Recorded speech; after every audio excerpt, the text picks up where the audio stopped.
Ano ang OBE at bakit kailangan mong simulan ito? So hi everyone, this is Jurian Pipito, isang digital business owner na ginagawa full-time si OBE.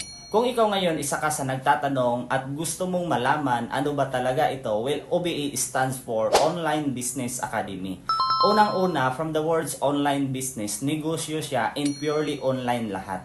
Lahat ng transaction, lahat ng gagawin, online po lahat. So, ibig sabihin, ang OBE pala, hindi siya trabaho, kundi isa siyang negosyo online. And bakit ba ito kailangan mong pasukin sa panahon ngayon?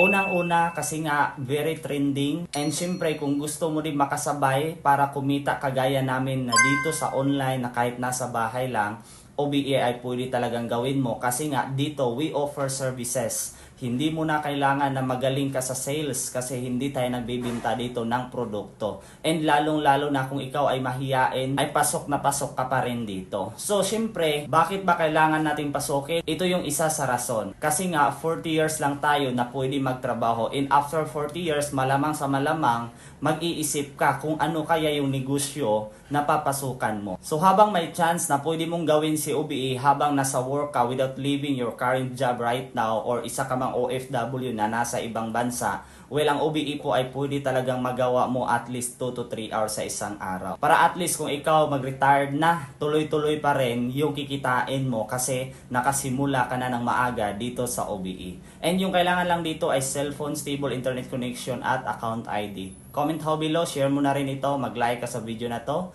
para mag-guide kita dito kung paano.